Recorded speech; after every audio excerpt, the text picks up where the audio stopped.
नमस्कार दोस्तों। हम पिछले कुछ लंबे समय से प्रयास कर रहे थे कि कैसे भी करके रेगुलर क्लासेस शुरू हों, लेकिन कुछ चुनौतियां रहीं जिनकी वजह से ऐसा नहीं हो पाया। लेकिन अब वो वक्त आ गया है जब हम रेगुलर क्लासेस प्रारंभ करेंगे। यानी आपको प्रतिदिन एक क्लास पॉलिटिकल साइंस पर मिलेगी ही मिलेगी। इसके अलावा देश दुनिया में जो भी महत्वपूर्ण घटना होगी उसके बारे में विस्तृत जानकारी मिलेगी, यानी आप उसे करंट इवेंट से जोड़ सकते हो। और आज का जो क्लासरूम शुरू होने वाला है ये पॉलिटिकल साइंस पर होगा, यानी भारत के संविधान पर होगा। और मैं आपको बता दूं, ये उसकी पहली क्लास है पॉलिटिकल साइंस की। और जैसा कि आप जानते भी होंगे कि किसी भी सब्जेक्ट की पहली जो क्लास होती है वो बहुत ज़्यादा महत्वपूर्ण होती है, क्योंकि वहाँ पर उस सब्जेक्ट की नींव रखी जाती है। पॉलिटिकल साइंस के संबंधित में बात करें तो एग्ज़ाम्स में बहुत ठीक ठाक मात्रा में सवाल यहाँ से आते हैं। और मैं उम्मीद ये करता हूँ कि हम जो भी यहाँ पर पढ़ेंगे आप उसके प्रॉपर नोट्स बनाएंगे, और जो भी बीच बीच में मैं शेयर करूँगा ग्रुप में उन क्वेश्चंस को आप लगाएंगे जिनका फ़ायदा आपको आने वाले एग्ज़ाम्स में मिलेगा। चलिए शुरू करते हैं, फिर देर क्यों करें। तो भारतीय राज्य व्यवस्था और संविधान पर बात करनी है। तो इसमें पहला जो चैप्टर, आप किसी भी किताब को खोलेंगे तो उसमें पहला चैप्टर आता है historical background of Indian constitution, यानी भारतीय संविधान का ऐतिहासिक पृष्ठभूमि। अब ये ऐतिहासिक पृष्ठभूमि क्यों पढ़ते हैं हम? हिस्टोरिकल बैकग्राउंड, ऐतिहासिक पृष्ठभूमि के अंदर वो सारे कानून आते हैं, जैसे 1773 का रेगुलेटिंग एक्ट, 1784 का पिट्स इंडिया एक्ट, 1793 का चार्टर एक्ट 1, चार्टर एक्ट 2, 3, 4, इस तरीके से ये सारे कानून आते हैं। क्या ये कानून आपके लिए महत्वपूर्ण है? तो हाँ, बहुत महत्वपूर्ण है। आप एक क्वेश्चन बैंक भी खरीदिएगा सब लोग, जिससे आपको ये आइडिया मिल सके कि किस तरीके के क्वेश्चंस जो हैं वो पूछे जाते हैं परीक्षाओं में, जिससे आपको आइडिया मिलेगा। तो मैं सबसे पहले आपको 1 मिनट के अंदर ये समझा देता हूँ कि हमें किस तरीके से तैयारी करनी है, इस सब्जेक्ट को हम तैयार कैसे करेंगे और जीएस को कंप्लीट तैयार कैसे करेंगे, क्योंकि मैं तो जीएस पढ़ाता हूँ। तो पहली चीज़, आपको रेगुलर क्लासेस लेनी है, वो तो आप लेने ही वाले हैं। उसके अलावा देखिए, क्लास में हम इतना करवाने का प्रयास करेंगे कि क्वेश्चन इससे बाहर ना आए। दूसरी चीज जो आपको खुद करनी है वह है क्वेश्चन बैंक खरीदना।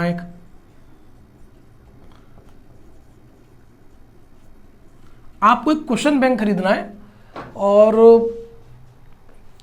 उसमें क्या होगा, जैसे एक लूसेंट का भी क्वेश्चन बैंक आता है और भी पब्लिकेशन का आता है। उसमें क्या होता है, हर टॉपिक के, जैसे ऐतिहासिक पृष्ठभूमि अगर हम पढ़ रहे हैं तो इस टॉपिक के लगभग अभी तक के आए हुए सारे सवाल तथा क्या महत्वपूर्ण सवाल बन सकते हैं, उन सवालों को यहाँ पर शामिल किया जाता है। जब आप इस टॉपिक को ठीक ठाक तरीके से हमारे पास पढ़ोगे, उसके बाद में क्वेश्चंस लगाओगे, तो आपका जो टॉपिक है वो एकदम क्लियर हो जाएगा। आपको ये तक आइडिया हो जाएगा कि कोई एग्जामिनर सवाल कैसे पूछता है और हमें उनके जवाब कैसे देने हैं। और यकीनन आपको बहुत सारी समस्याएं आएंगी कि ये तो छूट गया, ये कैसे हुआ, ये सवाल तो हमने इसको कैसे सॉल्व करना है, इसका आंसर क्या होना चाहिए। तो उसके लिए एक काम करते हैं, आप लोग कमेंट बॉक्स में भी छोड़ सकते हैं, और हमारा एक ग्रुप है, मैं उसका आपको लिंक प्रोवाइड करवा दूंगा। आप वहाँ से उस ग्रुप में जाकर के जुड़ सकते हैं, जिससे कि आपको उन सवालों को पूछने में आसानी रहेगी। तो चलिए ऐतिहासिक पृष्ठभूमि पर चर्चा कर लेते हैं। तो ज़्यादा डिटेल में नहीं जाएंगे, क्योंकि ये टॉपिक इतिहास से भी जुड़ा हुआ है, तो ये इतिहास में भी कवर होगा और वहीं अच्छे तरीके से कवर होगा। तो अभी सिर्फ इतना समझिए कि ब्रिटेन में लगभग 216 लोग थे, पैसे वाले 216 लोग थे। उन्होंने ये तय किया कि हम भारत के साथ में व्यापार करते हैं, भारत के साथ में व्यापार करते हैं। तो 216 लोग क्या तय किया, व्यापार करना तय किया भारत के साथ में। और मतलब भारत का मतलब आज वाला भारत नहीं, बांग्लादेश और पाकिस्तान भी उसमें ही आता है। तो उधर ईस्ट इंडिया की तरफ हम चलते हैं, और लगभग 31 दिसंबर का वो दिन था सन 1600, जिस दिन इन्हें परमिशन मिली। परमिशन जो मिली वह बड़ी खास थी। परमिशन इन्हें ऐसी मिली कि जिसको हम एकाधिकार कहेंगे यानी मोनोपोली कहेंगे। अब ये मोनोपोली क्या चीज़ होती है, यानी ईस्ट, इन्होंने जो कंपनी बनाई उसको शॉर्ट फॉर्म में बोल देते हैं ईस्ट इंडिया कंपनी। वैसे उसका नाम है merchants of London trading to the East Indies, short में उसको ईस्ट इंडिया कंपनी कह देते हैं। तो इस ईस्ट इंडिया कंपनी को जो परमिशन मिली वो यह थी कि ब्रिटेन की कोई और कंपनी या कोई व्यक्ति तुम्हारे अलावा इंडिया के साथ में ट्रेड नहीं करेगा, यानी इनको मिला एका अधिकार, मोनोपोली। तो इस एका अधिकार को लेके ये इंडिया की तरफ चलते हैं, भारत में आते हैं, मछलीपट्टनम में, सूरत में, मद्रास में, बम्बई में, इधर आपका बंगाल में विभिन्न प्रकार की कंपनियां स्थापित करते हैं और यहाँ से व्यापार को प्रारंभ करते हैं। अब बंगाल में स्थिति ऐसी बनी कि इनके नियंत्रण में आ गया। बंगाल कैसे आया, ये बात लगभग 1757 की है। 1757 में सिराजुद्दौला बंगाल का नवाब हुआ करता था और थोड़ा सिराजुद्दौला का और अंग्रेजों का किसी मामले को, मतलब बहुत सारे मामलों को, नॉट किसी मामले को लेकर के झगड़ा था, क्लेश था। आपने घटना भी सुनी होगी जिसको बोलते हैं ब्लैक होल घटना, वो बंगाल में हुई थी, जिसमें लगभग 146 जो लोग थे वो एक कमरे में बंद कर दिए गए, जिनमें से कुछ ही जिंदे बचे थे अगले दिन तक। तो 1757 में एक इसी घटना के बाद में एक युद्ध होता है, प्लासी का युद्ध, अंग्रेजों के बीच में और सिराजुद्दौला के बीच में होता है। अंग्रेज उसको जीत लेते हैं और बंगाल उनके नियंत्रण में आ जाता है। लेकिन फिर भी अंग्रेज बंगाल में एक नवाब को ही वो बना देते हैं, एक व्यक्ति को ही वहीं का नवाब बना देते हैं। सिराजुद्दौला का सेनापति हुआ करता था उसको, और इसके बाद में अंग्रेज अपनी चलाना प्रारंभ करते हैं। जब उन्हें लगता है कि वो सेनापति जो था वो सही से काम नहीं कर रहा तो एक और व्यक्ति को बना देते हैं, फिर दोबारा उसको हटा के उसी को बना देते हैं। मैं जानबूझकर यहाँ पर नामों का इस्तेमाल इसलिए नहीं कर रहा हूँ ताकि ये इतिहास का विषय है, आप सिर्फ कंटेंट समझिए कि मैं समझाना क्या चाह रहा हूँ आपको। यानी अंग्रेज बंगाल की आर्थिक व्यवस्था जो है थी, पैसे की जो व्यवस्था थी, उसको अपने कंट्रोल में रखते थे और नवाब से बोलते थे भाई तुम विकास करते रहो, तुम अपना न्याय देखो, तुम अपना ये सब देखो। आप जरा सोचिए, बंगाल का जो नवाब है उसके पास में जिम्मेदारी है, उसके पास में कर्तव्य है जनता की सेवा करने का, वहाँ पर विकास कार्य करने का, लेकिन उसके पास में पैसा नहीं है। अंग्रेजों के पास में पैसा है लेकिन उनके पास में कर्तव्य नहीं है, जिम्मेदारी नहीं है, तो ये व्यवस्था ज़्यादा दिन तक चलने ही नहीं वाली थी। तो हुआ ये कि मीर कासिम जाता है दो राजाओं के पास में, एक अवध, लखनऊ वाले हिस्से को अवध के नाम से जाना जाता है। तो अवध का नवाब था, एक था मुगलों का शासक। तो मुगल सत्ता, अवध की सत्ता और ये मीर कासिम, ये तीनों मिलकर एक योजना बनाते हैं कि इन अंग्रेजों को पराजित करेंगे। ये बात सबको लग रही थी कि अंग्रेज धीरे धीरे अपना जो प्रभुत्व है वो धीरे धीरे सारी रियासतों पर जमा लेंगे। और मुगल जो सल्तनत थी, जो इतनी स्ट्रांग कभी रही थी, जिसमें अकबर और औरंगजेब जैसे लोग थे, बाद में जाकर मतलब 1757 तक जाते जाते ये इतना कमज़ोर हो चुके थे कि इन्हें भी अपने प्रभुत्व पर खतरा नजर आने लगा था। तो ये तीनों सेनाएं एक साथ इकट्ठी हुई और तीनों सेनाओं ने अंग्रेजों के खिलाफ मोर्चा खोला। तो 1764 का युद्ध था, आप याद रखेंगे इन युद्धों का नाम, ठीक है ना? हाँ, इसका नाम है प्लासी का युद्ध और इसका है बक्सर का युद्ध। बक्सर एक मैदान है बिहार में, वहां पर यह युद्ध हो रहा है। और इस युद्ध की जो खास बात यह है कि अंग्रेजों ने तीनों राजाओं को पराजित कर दिया। जब ये तीनों राजा पराजित हो गए तो सीधी सी बात है कि उत्तर भारत में बहुत ज़्यादा प्रभुत्व जमने वाला है अब अंग्रेजों का। संधियाँ हुई, इलाहाबाद की 2 संधियाँ हुई। एक इलाहाबाद की संधि मुगलों से की गई, जिसको शाह आलम द्वितीय उस समय शासक थे। दूसरी जो संधि थी वो अवध से की गई, शुजाउद्दौला वहाँ के शासक थे, मीर कासिम तो भाग ही गए थे। इन दोनों से जब संधियाँ हुई तो मुगलों से बोला गया कि हमें बंगाल की दीवानी दीजिए आप। अवध से बोला गया 50 लाख रुपए का हर्जाना दीजिए आप युद्ध का। तो इस तरीके से इन्होंने अपने फेवर में बहुत सारी संधियाँ, दोनों संधियाँ करी, इनके अंदर बहुत सारी बातें थी और यानी बंगाल इनके नियंत्रण में आ गया। अभी तक क्या हो रहा है ध्यान से समझिए, ब्रिटेन वाले जो हैं वो अपने देश से सोना चांदी पैसा लाते हैं और भारत के साथ में व्यापार करते हैं। भारत के साथ में व्यापार करते हैं यानी भारत में सोना चांदी देते हैं और सामान लेकर के अपने देश जाते हैं। लेकिन अब क्या प्रक्रिया प्रारंभ हो गई, अब वो भारत से टैक्स उगाएंगे, उसी पैसे से भारत के लोगों का सामान खरीदेंगे और अपने देश लेकर के चले जाएंगे। आप ये सीधा सीधा समझ सकते हैं कि भारत में आ कुछ नहीं रहा, अब सिर्फ जाएगा ही जाएगा, धन की निकासी ही होगी। और यही एक बहुत बड़ा कारण था जिसने भारत के लोगों की कमर तोड़ दी, भारत की अर्थव्यवस्था को बिल्कुल ध्वस्त करने का कार्य किया। तो हम आगे समझते हैं क्या क्या होता है। अब 1760 का ही दशक था जिसमें बहुत बड़े स्तर पर अकाल पड़ता है। उस अकाल में भी अंग्रेज टैक्स वसूलने में जरा भी चूकते नहीं हैं। इसके बावजूद भी ईस्ट इंडिया कंपनी ब्रिटेन की सरकार से कुछ लोन की मांग करती है। वहाँ की जनता इस बात को पॉइंट करती है कि आप लोग इतना पैसा वसूलते हो, लाखों लोग मरे वहाँ पर, उसके बाद भी आपने टैक्स वसूला, इतना पूरा बड़ा साम्राज्य आपके कंट्रोल में है, भारत जिसको सोने की चिड़िया भी कहते हैं, फिर भी आप जो पैसा मांग रहे हो इसका मतलब ईस्ट इंडिया कंपनी में दबा करके करप्शन चल रहा है, भ्रष्टाचार चल रहा है।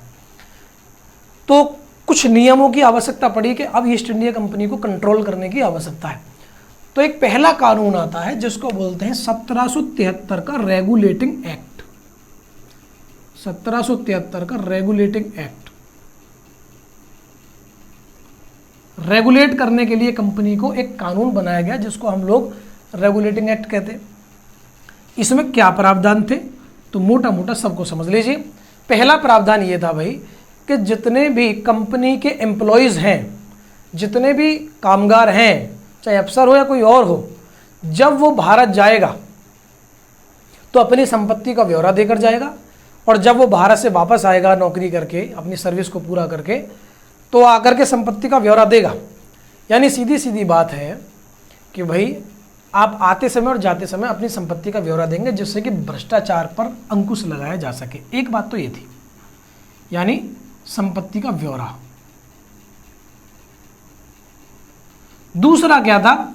दूसरा यह था कि बंगाल में एक सर्वोच्च न्यायालय की स्थापना करेंगे। ये बनके 1774 में बनाए। तीसरा ये था, तीसरा बहुत इंपॉर्टेंट बात है। देखिए अगर मैं यहाँ पर थोड़ा थोड़ा भारत का, हमारे प्यारे भारत का थोड़ा थोड़ा नक्शा बनाए तो ये बंगाल है, ये वाला, ये बॉम्बे है और ये मद्रास है। मोटा मोटा तीनों का बहुत बड़ा हिस्सा इनके कंट्रोल में आ गया। इसको हम लोग बंगाल रियासत, बॉम्बे रियासत, मद्रास रियासत के नाम से जानते हैं। अब इन तीनों में एक एक गवर्नर था जो तीनों रियासतों को चलाता था, लेकिन इन तीनों के बीच में थोड़ा थोड़ा क्लैश भी हुआ करते थे। जब 1773 का कानून आया उस वक्त जो बंगाल के गवर्नर थे उनका नाम था वारेन हेस्टिंग। वारेन हेस्टिंग था। तो इस कानून में कहा गया कि जो बंगाल का गवर्नर है वो अब से बंगाल का गवर्नर जनरल होगा। यानी वारेन हेस्टिंग ऐसे पहले व्यक्ति थे जो बंगाल के गवर्नर जनरल बने और ऐसे अंतिम व्यक्ति थे जो केवल गवर्नर थे। ठीक।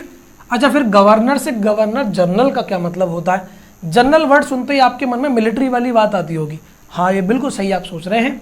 तो जनरल जो होता है, इसका मतलब गवर्नर जनरल का जो मतलब है वो सिर्फ इतना ही है कि कानूनी पावर्स जो हैं वो तो आपके पास में रहेंगी ही रहेंगी, लेकिन जनरल की जो पावर्स हैं यानी युद्ध करने की शक्ति, शांति समझौता करने की शक्ति, यानी वॉर एंड पीस पावर्स आप उसे कह सकते हो।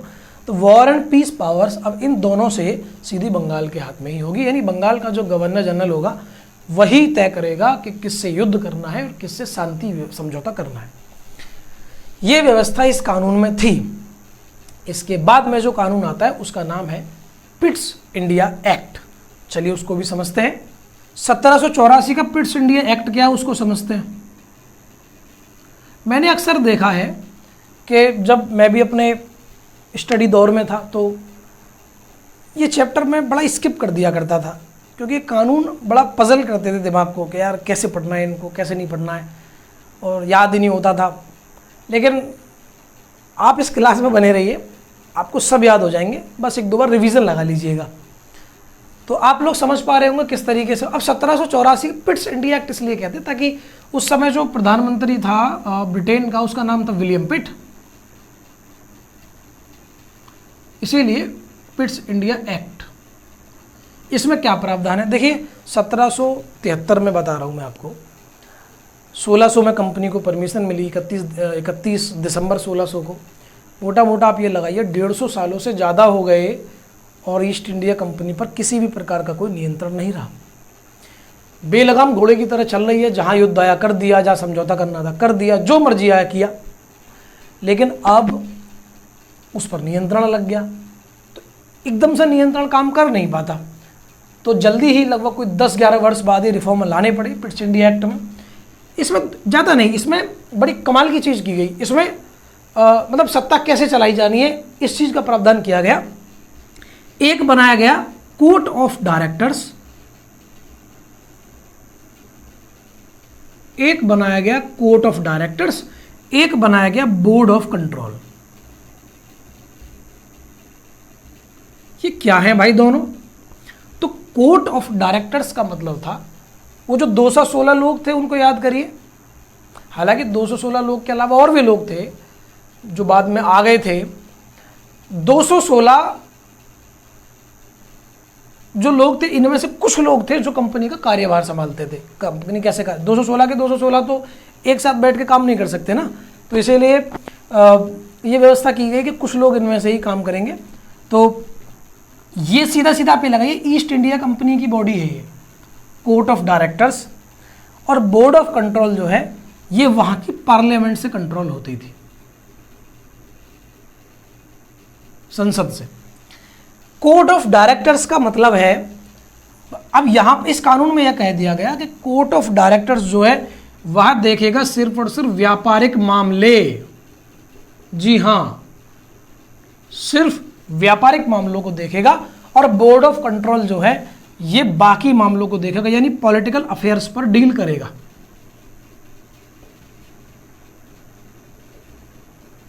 यानी राजनीतिक मामलों में काम करेगा बोर्ड ऑफ कंट्रोल। यानी यहां हमें सत्ता का थोड़ा सा विभाजन नजर आता है। और एक और चीज यहां पर नजर आती है जिसको हम लोग कह सकते हैं द्विशासन व्यवस्था, डुअल गवर्नमेंट सिस्टम। कभी आपसे पूछा जाए निसंकोच होकर के बताइए कि द्विशासन व्यवस्था 1784 के पिट्स इंडिया एक्ट से प्रारंभ हुई। आपसे पूछा जाए पहली बार किस कानून के तहत बंगाल में सर्वोच्च न्यायालय बना, तो सवाल का जवाब होगा 1773 का रेगुलेटिंग एक्ट। इसके अलावा आपको भ्रष्टाचार को अंकुश लगाने का कब प्रयास किया गया, तो इस तरीके के जो सवाल हैं, या पहला बंगाल का गवर्नर जनरल कौन था, किस कानून के तहत बनाया गया, आपको इन सवालों के जवाब मिल चुके होंगे। और ये जो मैंने जितने भी सवाल आपके सामने बोले हैं ये सब परीक्षाओं में आए हुए सवाल हैं। चलिए इसके बाद में क्या होता है उन कानूनों की तरफ थोड़ा फोकस कर लेते हैं।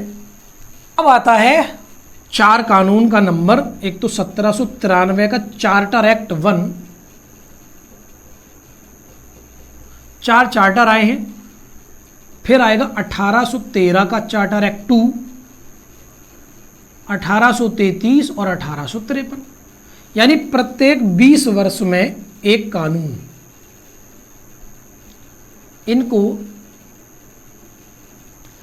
चार्टर एक्ट 1, 2, 3, 4 के नाम से जानते हैं।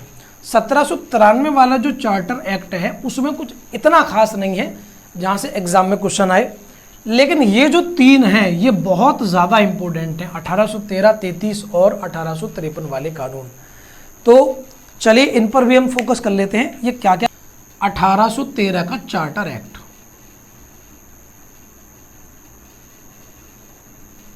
और ये कौन सा है? दूसरा चार्टर एक्ट है। ठीक, तो आपसे पूछ सकता है पहला कब आया, दूसरा कब आया, ये याद रखिएगा। ये भी सवाल पेपर में पूछे जा चुके हैं। तो इसमें जो मुख्य मुख्य बातें हैं, वो पहली बात तो ये कि अभी तक कंपनी बेलगाम घोड़ा थी, एक अधिकार था, मोनोपोली थी। लेकिन अब बहुत दिन हो चुके हैं, ब्रिटेन के अन्य लोग, अन्य कंपनियां भी मांग करने लगी कि हमें भी भारत के साथ में व्यापार करना है, तो हमें भी परमिशन दी जाए। तो ये काम हुआ यहाँ। चाय और चीन दो चीज़ों को छोड़ दें तो ईस्ट इंडिया कंपनी का मोनोपोली समाप्त कर दिया गया इस कानून के द्वारा। इसे बोल दिया गया ईस्ट इंडिया कंपनी सिर्फ और सिर्फ चाय और चीन में ही एकाधिकार रखेगी, इसके अलावा इनका एकाधिकार समाप्त किया जाता है, यानी ब्रिटेन का कोई भी कंपनी या व्यक्ति आकर भारत से व्यापार कर सकता है। दूसरी बात यहाँ पर 1 लाख रुपए का प्रावधान, 1 लाख रुपए की बात कर रहा हूँ का प्रावधान किया गया शिक्षा के लिए कि भारत में शिक्षा व्यवस्था करनी है प्रारंभ, तो इसमें 1 लाख रुपए हम लोग प्रतिवर्ष खर्च करेंगे। अब किस तरीके से वो पैसे खर्च होंगे इस बात को लेके लंबा विवाद चलता रहा, लंबा ही विवाद चला। वास्तविकता ये है हिंदी में दें, इंग्लिश में दें, किस भाषा में दें, उद्देश्य क्या है इस शिक्षा का, तो ये लंबा विवाद का विषय है, विवाद का नहीं चर्चा का विषय है, जिसकी चर्चा हम इतिहास वाले सेक्शन में करेंगे, ज़्यादा अच्छा रहेगा। तो आप ये ध्यान रखिएगा 1 लाख रुपए का प्रावधान शिक्षा के लिए किया गया। और यहाँ पर अगली जो बात है वो ये है कि जो धर्म है उस धर्म के जो मुखिया लोग हैं जो ये प्रयास कर रहे थे कि भारत में जाकर हमें प्रचार करना है ईसाई धर्म का, उनको पहली बार यह परमिशन मिली कि आप लोग भारत में ईसाई धर्म का प्रचार प्रसार कर सकते हो, इस धर्म को यहाँ पर फैला सकते हो। तो आप लोग समझ सकते हैं पहला बार ऐसा है जब कानूनी रूप से मान्यता दी जा रही है किसी एक्ट में ईसाइयों के लिए। और ये 3 महत्वपूर्ण बातें हैं जो आपको याद रखनी है इससे संबंधित। आगे हम चर्चा करेंगे 1833 वाले कानून पर जो कि बहुत ज़्यादा महत्वपूर्ण है।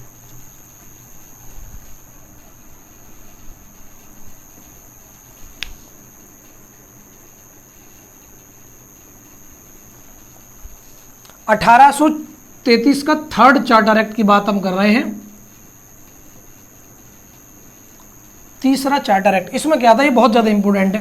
पहली चीज़ कि ये जो 1833 का चार्टर एक्ट है ये कई मामलों में महत्वपूर्ण है, कई मामलों में।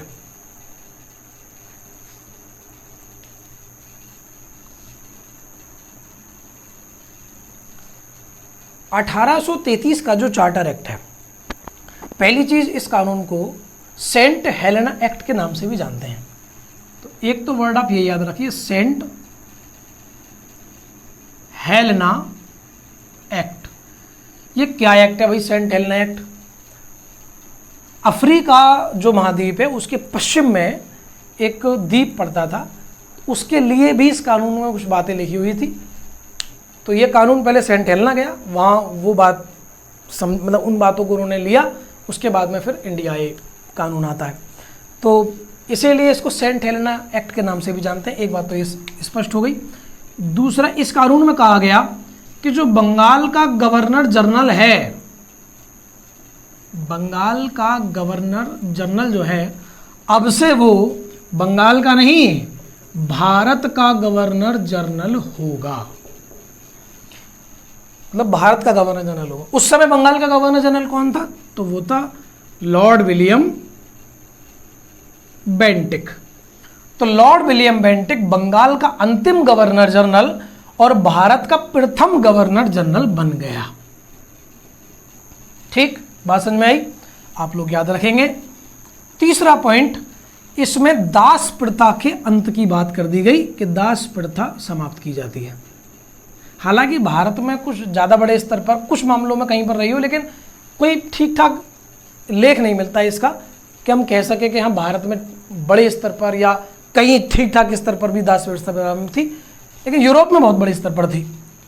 तो दास व्यवस्था इस कानून के तहत समाप्त कर दी गई।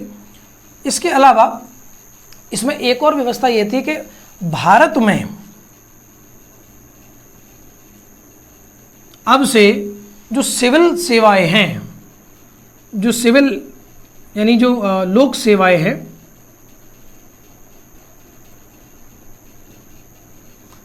जो आज आईएएस आईपीएस जिनको हम कहते हैं मोटा मोटा, तो यह लोग भी मतलब भारत के लोग भी अब इन परीक्षाओं में भाग ले सकते हैं। लेकिन इसका बहुत कड़ा विरोध जो है वो कोर्ट ऑफ डायरेक्टर्स ने किया कि नहीं, भारत के किसी भी व्यक्ति को इसमें भाग नहीं लेने दिया जाएगा। इनके विरोध के कारण 1833 में जो व्यवस्था की गई थी वो कभी अमल उस पर हो ही नहीं पाया, एग्जीक्यूट नहीं हो पाया, अमली जामा उसे कभी पहनाया ही नहीं जा सका। ठीक, और अभी हमने देखा था पिछले कानून में कि चाय और चीन को छोड़कर बाकी सारे अधिकार समाप्त कर दिए गए, तो यहाँ पर चाय और चीन की भी मोनोपोली समाप्त कर दी गई, चाय और चीन से व्यापार की। यानी अब ब्रिटेन का कोई भी व्यक्ति या कंपनी भारत या चीन से किसी भी मामले में जाकर के व्यापार कर सकते हैं, किसी पर कोई भी मनाही नहीं होगी। और एक और महत्वपूर्ण बात इसमें कहा गया कि धर्म व रंग के आधार पर कंपनी में काम करने के लिए किसी के साथ में विभेद नहीं किया जाएगा। धर्म और रंग के आधार पर विभेद नहीं किया जाएगा। कुछ ऐसा ही मिलता जुलता आर्टिकल क्या हमारे संविधान में है? अगर है तो बताइए कि जाति, धर्म, लिंग, जन्म स्थान के आधार पर किसी के भी साथ में विभेद नहीं किया जाएगा। ये कौन सा आर्टिकल है? आप लोग इसको कमेंट बॉक्स में ज़रूर बताएंगे। ठीक, तो लगभग ऐसा ही आर्टिकल है, आप समझ पा रहे होंगे। देखिए, सेंट हेलेना एक्ट हमने क्यों कहा, बंगाल का गवर्नर जनरल से भारत का गवर्नर जनरल हो गया। हालांकि इसका फ़र्क क्या है, देखिए जो 3 रियासत थी ना, एक तो बॉम्बे जो रियासत थी और जो मद्रास रियासत थी, ये दोनों भी कानून बनाती थी अपने अपने एरिया के लिए। अब जैसे ही भारत का गवर्नर जनरल हुआ तो इन दोनों से कानून बनाने की शक्ति यानी पार्लियामेंट्री पावर्स यानी विधायी शक्तियां जो कह सकते हो आप लोग, लेजिस्लेटिव पावर्स, वो समाप्त कर दी गई। और वो किसको दे दी गई? भारत के गवर्नर जनरल वाली बॉडी को ट्रांसफर हो गई। यानी अब लॉर्ड विलियम बेंटिक जो है वो बनाएंगे कानून और वही लागू करेंगे कानून। यानी उनके ही हाथ में कानून बनाने की शक्ति, उनके ही हाथ में कानून को लागू करने की शक्ति, उनके ही हाथ में युद्ध करने की शक्ति, युद्ध को रोकने की शक्ति। यानी लॉर्ड विलियम बेंटिक सबसे पावरफुल व्यक्ति थे उस समय, भारत के सबसे ज़्यादा पावरफुल, उनके हाथ में सारी पावर्स थी। यानी ये वह दौर था जब ब्रिटेन ने धीरे धीरे 1773 से सत्ता को इकट्ठा करना शुरू करा, केंद्रीकरण, सेंट्रलाइजेशन ऑफ पावर शुरू किया। 1833 तक आते आते वह पूरा भी हुआ। अब हम अगला जो कानून है 1853 वाला, उस पर ध्यान देते हैं। अब ये क्या कानून है? देखिए, मैं पुनः आपको दोहराऊंगा कि आप लोग इन चीज़ों के नोट्स बना लें और एक क्वेश्चन बैंक जरूर ले लें और इनसे संबंधित जो भी सवाल आए एक बार उनको देखें ज़रूर आप, क्या हम लोग वहाँ तक रीच कर पा रहे हैं कि नहीं कर पा रहे हैं जहाँ से आपके क्वेश्चन आप पूछे जाते हैं। तो 1853 का जो चार्टर एक्ट है वो भी महत्वपूर्ण था। क्या महत्वपूर्ण बातें हैं इसमें? याद करिए, मैंने अभी अभी आपको एक बात बताई थी कि जो सिविल सर्विसेज थी जिनकी बात की गई थी कि भारतीयों के लिए भी उसको खोल दें, तो 1833 के कानून के आने के बाद में भी कोर्ट ऑफ डायरेक्टर्स के बहुत बड़े विरोध के बाद में उसको नहीं इम्प्लीमेंट किया जा सका। लेकिन 1853 में इस चीज़ को इम्प्लीमेंट कर दिया, यानी अब से भारतीय भी इसमें भाग ले सकते हैं। लेकिन ये भी 2 थी, एक तो कोवालेंटेड और अनकोवालेंटेड बोलते हैं, यानी बड़ी सेवाएं और छोटी सेवाएं आप कह लीजिए। जो बड़ी सेवाएं हैं जिनको आज हम मोटा मोटा IAS, IPS, IFS मतलब इंडियन फॉरेस्ट सर्विस, ये जो पावर्स थी ये अंग्रेजों के लिए ही है, इन पर कोई भारतीय नहीं जाएगा। इनके अलावा जो सेवाएं थी उनमें भारतीयों को भाग लेने की इजाज़त मिल गई। दूसरा, अभी तक क्या था कि गवर्नर जनरल की जो बॉडी थी वही सारा काम करती थी, कानून बनाने का, कानून को लागू करने का। तो यहाँ से एक काम किया गया कि अब एक छोटी सी यूनिट बना दी गई जिसका काम था कानून बनाना। कानून बनाना 6 लोगों की बॉडी थी मात्र, इसमें मात्र 6 लोग थे और इनका काम था कानून बनाना। ठीक है, और इस बॉडी में जो 6 के 6 लोग थे उनमें से 4 तो भारत में रहने वाले ब्रिटिशर्स ही, लोकल ब्रिटिशर्स थे इंडिया के। और यानी अभी तक क्या था, लेजिस्लेटिव पावर्स यानी विधायी शक्तियां प्लस इम्प्लीमेंटेशन पावर्स, वो दोनों एक ही थी। कार्यकारी शक्तियां, विधायी और कार्यकारी शक्तियां एक ही थी। अब इन दोनों को थोड़ा अलग किया गया और बोला गया गवर्नर, हालांकि दोनों गवर्नर जनरल के हेड ही हैं गवर्नर जनरल इन दोनों के, लेकिन फिर भी थोड़ा सा डिवीजन कर दिया गया और इसको नाम दिया गया Indian legislative council. Indian legislative council, भारतीय विधान परिषद। आज हमारी पार्लियामेंट क्या काम करती है? कानून बनाती है।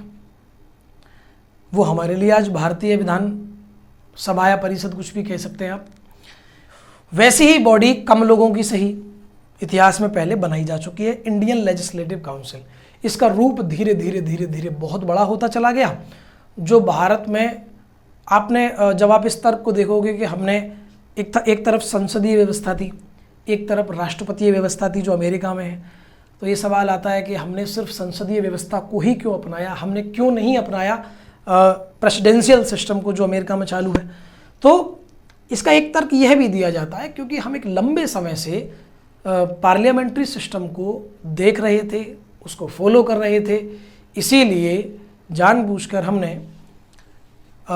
इसको संसदीय व्यवस्था को ही अपनाया, पार्लियामेंट्री पावर को ही अपनाया, सिस्टम को ही अपनाया। तो आप समझ सकते हैं कि 1853 में बहुत बड़े रूप से ना सही, छोटे से रूप से सही, लेकिन कहीं ना कहीं हमें भारतीय संसद का जन्म से ऐसा दिखता है। चलिए आगे हम देखते हैं क्या है इसमें।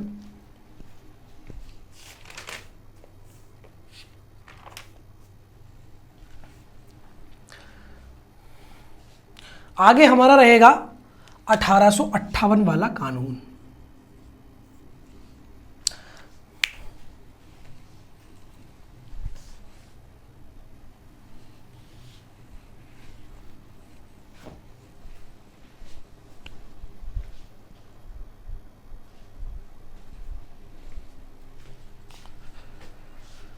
अठारह सौ 1861, 1893, 1909, 1919, भारत शासन अधिनियम 1935 और भारतीय स्वतंत्रता अधिनियम 1947। इन कानूनों को कवर हम करेंगे अगली वीडियो में। तो अगली वीडियो में हम बाकी के कानूनों को कवर करते हैं। जब तक के लिए थैंक यू वेरी मच।